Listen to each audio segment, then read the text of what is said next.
Hello everyone, BUGGY here. So last week on Halloween, the DayZ devs dropped a new stress test filled to the brim with a mix of old and new content. The Halloween stress tests themselves were pretty atmospheric and creepy with dark red lighting and a lot of fog. Pretty cool, scary, although finding other people through the fog was a little problematic. I even got lost a few times.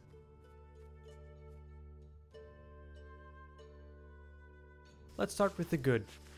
The plethora of new/old content and mechanisms. A lot of new clothing dropped, specifically a lot of female character specific clothing. The return of fruit like tomatoes and potatoes. Binoculars are back in, marking the return of long range viewing. Every time a hit by either a zombie or another character makes you bleed, you need a bandage to plug the holes. 4 bleeding hits requires 4 rags, so keep plenty of them on your person. Bear traps can also be found again, and as you can see, they can lead to some hilarious logging in shenanigans by your teammates. Did you set that you dick? No. The basic mechanisms for tanning leather in barrels are possible again.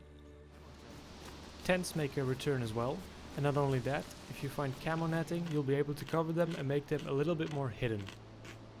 Whoa. Mesh barriers have been added. I've heard these can be filled with sand at some point. I think these will make excellent road barriers for vehicles in a certain state of the game. A big addition for me are the new lamps, cable reels and generators. Objects can be directly plugged in the generator, which need a spark plug to start, but a cable reel makes it possible to place it further away. A little tidbit is that you can move around with a functioning light like my lovely assistant demonstrates here. You should dress up in red and white and turn around on the coast in the dark. That's cool. That's amazing. The second big addition is base building. For now, you're only able to build a tower, a wall, and a gate variant of a wall. For these structures, you'll need axes, shovels, hammers, nails, and metal boards. Before you start building though, think about where you want to build. Thieves are always on the lookout to take what's yours.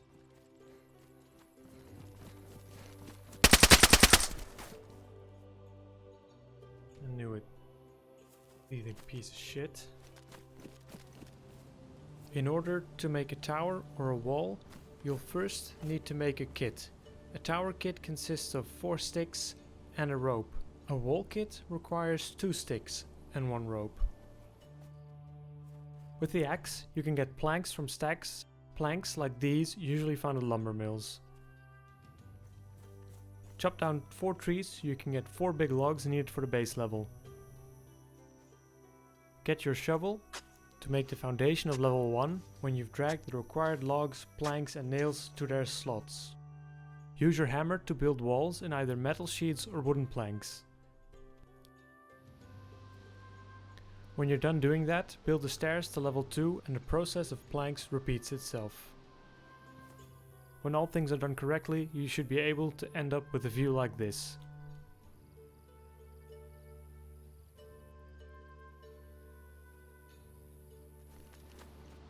If you run across someone else's base and you feel the need to take their materials or made a build mistake yourself, simply grab a crowbar and you'll be able to reuse nails and planks. Here is some more footage of what a wall looks like and what it looks like when you've got the set finished.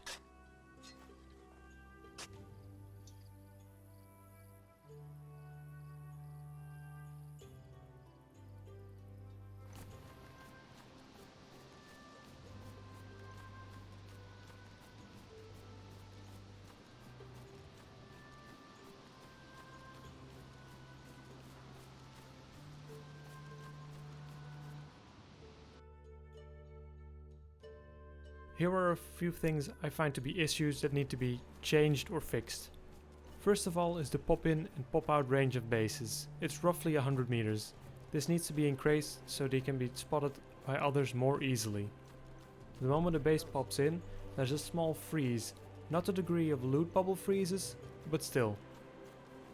Placing a tower or wall kit is somewhat finicky right now. The game is really picky about where you can and cannot place a structure. It would be cool to be able to build on terrain with a bit more of a slope. The degree to which tools degrade. Right now, an axe will survive chopping down 4 to 5 trees. In a server where the major kinks in new content need to be found and fixed, that is too fast.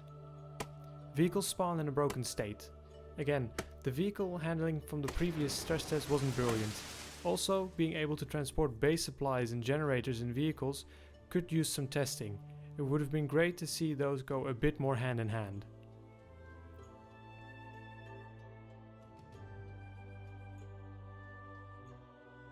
The door states can be buggy right now. You can sprint through visually closed doors that are actually open. This gets fixed by opening or closing a second door in the building.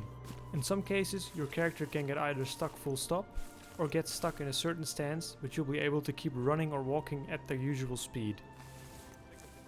Another bug is that when you use your scope on a rifle and immediately switch to another object in your hands, this happens.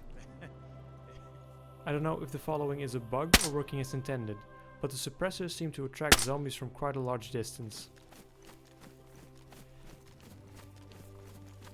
Like the smoke that goes after you fire.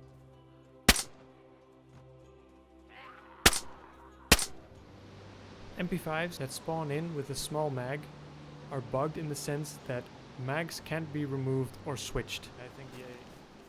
In some cases, especially up close, it seems that the ghost bullet issue is not quite fixed yet. Anyway, that was my overview. I played the stress test for hours and hours and I still might have missed some content. But I hope I was able to entertain and inform you. See you next time.